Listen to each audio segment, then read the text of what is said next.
Newspapers in American History by Abigail Shoemaker.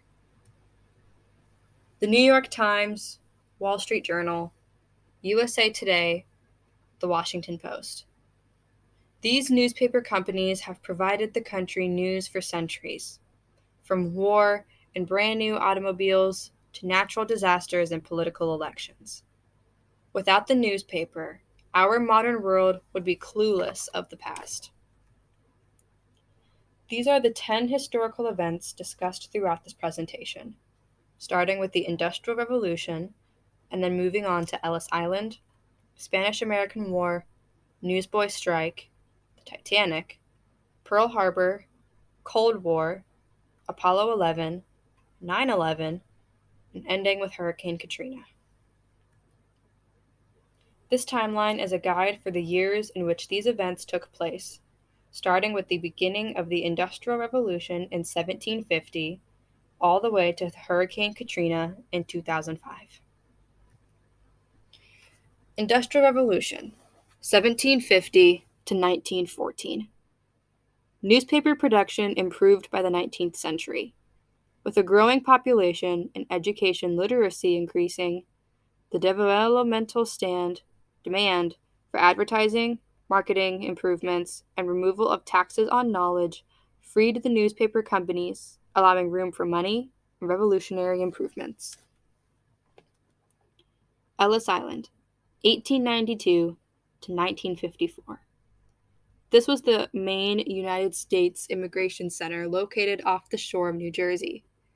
It became a station for immigrants in need of refuge or a chance for a new life. The busiest years were between 1900 and 1914. However, in the early 1920s, Congress passed more restrictive laws. From this, the number of immigrants decreased after 1924, and the center closed in 1954. Ellis Island has been reconstructed and is now part of the Statue of Liberty National Monument. Spanish-American War, 1898. The cause of the war began with the sinking of the USS Maine in February, which ultimately resulted in America declaring war against Spain in April. Teddy Roosevelt's Rough Riders, or soldiers, took control at the Battle of San Juan Hill and the land siege at Santiago de Cuba. The war ended with both countries signing a peace treaty in December, a few months after the war had technically ended. Newsboy Strike, 1899. The Newsies, as they were nicknamed, which were mostly young boys, mostly orphans, who sold newspapers for the New York Journal and for the New York World, and they went on strike in July. They demanded their fair pay and to lower the price of the paper they sell. As a result, the wholesale price remained the same of 60 cents rather than 50, but the newspaper owners from the World and the Journal agreed to refund the newsboys for any unsold papers. Titanic, 1912. A luxury passenger ship that sank during its maiden voyage to New England. The ship was constructed by the White Star Line, and it had 15 watertight bulkheads, making the ship almost unsinkable. But it, indeed, perished, along with 1,500 people out of the 2,200 passengers and crew. In September of 1985, Robert Ballard was able to venture to the wreckage and photograph the aftermath. Pearl Harbor, 1941. The aerial attack from Japan against the naval base in Hawaii left thousands dead, becoming the leading cause of the U.S. entering World War II. Earlier that year, U.S. cut ties with Japan in hopes of avoiding further expansion, which led to Japan's attack. The next day, President Franklin D. Roosevelt delivered his famous speech, calling December 7th a date that will live in infamy. Cold War, 1946 to 1991. This was actually a state of tension between the Soviet Union and the United States that had been a few years after World War II and ended with the collapse of the Soviets in 1991. Although there was never a physical battle, there was always the possibility of an air attack or a bombing. Apollo 11, 1969.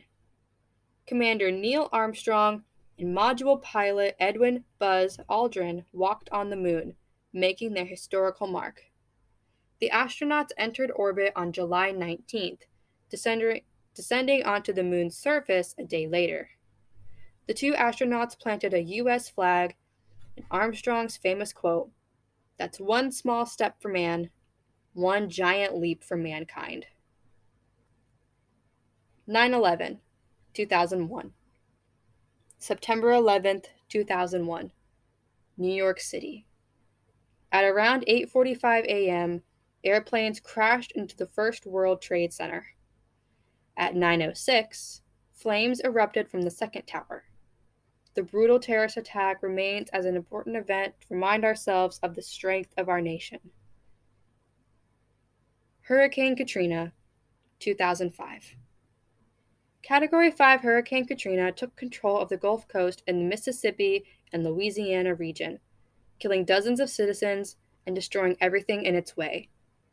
At 145-mile-an-hour winds, the storm left more than thousands of people without power in at least 3 states. Katrina is ranked as one of the worst hurricanes to hit the U.S. Today is either the beginning of the end or the end of the beginning. In summary, the newspaper empire has continued to find new ways to distribute the news we need today. From the printing press to national television, freeing the paper allowed room for money and revolutionary improvements. The world around us is changing every day, but the newspaper will hold the past. Thank you so much. Have a wonderful day.